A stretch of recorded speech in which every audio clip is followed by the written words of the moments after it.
Kita ke sorotan lainnya, Saudara. Partai Golkar merespons kabar akan bergabungnya Presiden Joko Widodo ke Partai Golkar.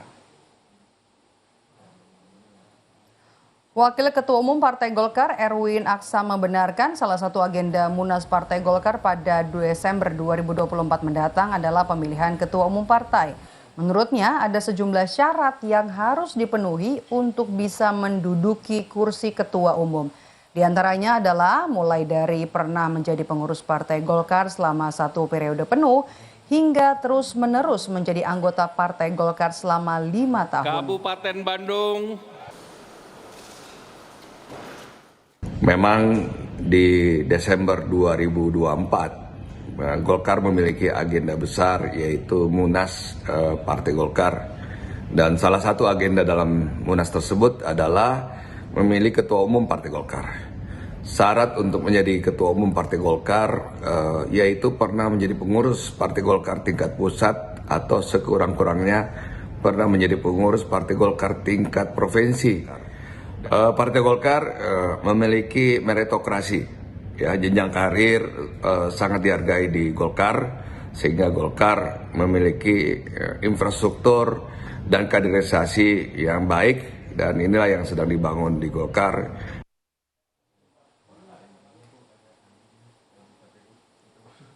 Sementara itu, Saudara, soal kabar bergabungnya Presiden Joko Widodo ke Partai Golkar yang semakin santer, politisi PD Perjuangan Deddy Sitorus menyerahkan pada Presiden Joko Widodo untuk menentukan pilihan.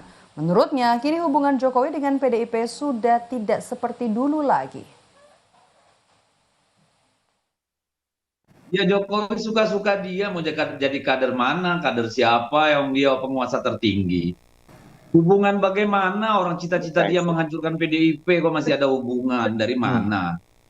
Kan jelas yang dibilang Adi Wijayanto, beliau itu ingin supaya PDI Perjuangan suaranya mengecil, berkurang. Kalau perlu ya, kan kira-kira gitu ya. Kalau sudah tahu kita isi kepala Pak Jokowi begitu, masa masih mau komunikasi?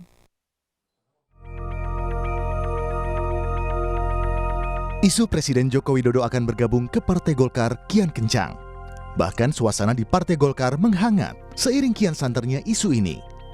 Perdebatan terutama soal aturan jika Jokowi gabung dan menjadi Ketua Umum Golkar. Tokoh senior Golkar yang juga Wakil Presiden ke-10 dan ke-12 Yusuf Kala mengingatkan untuk menjadi ketum ada tahapan dan aturan, minimal 5 tahun jadi pengurus. Ya, semua orang bisa bergabung ke Golkar. Tapi tentu dengan cara-cara bergabung aja boleh, apa tidak boleh. Menurut Bapak berarti Pak Jokowi tapi cocok ya Pak masuk Partai Golkar secara karakteristik begitu yang Pak JK kenal? Ya, semua orang bisa, kamu juga bisa. Saya juga bisa, Pak. Hah? Boleh, tapi untuk jadi pengurus ada aturannya. Kalau untuk jadi ketua atau jadi apa harus minimum 5 tahun, harus menjadi pengurus. Kabar Jokowi ke Partai Beringin dianggap sebagai hubungan simbiosis mutualisme. Erlangga dianggap berhasil memanfaatkan sosok Jokowi untuk mendongkrak perolehan suara Partai Golkar di pemilu 2024. Tidak bisa kita abaikan persoalan Jokowi efek itu tadi.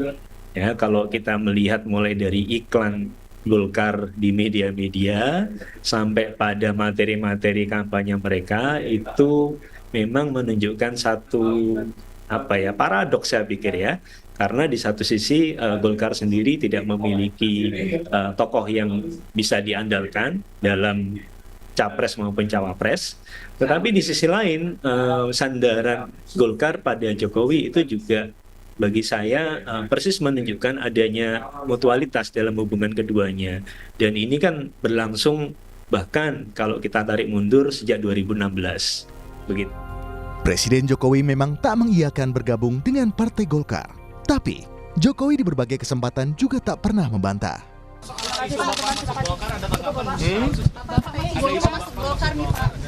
Saya tiap hari masuk istana. Isu Jokowi bergabung ke Golkar sempat berembus saat Jokowi mengenakan dasi kuning saat kunjungan kerja ke Jepang Desember 2023. Isu ini kian memanas saat Jokowi pamer kedekatan dengan mengundang Erlangga ke istana sebelum debat Pilpres terakhir. Dan kini, mungkinkah Jokowi meneduh di bawah beringin akan terjadi? Tim Liputan, Kompas TV. Usai jeda saudara, Rumah Pemilu akan kembali dengan informasi sejumlah pihak terus menyuarakan agar Komisi Pemilihan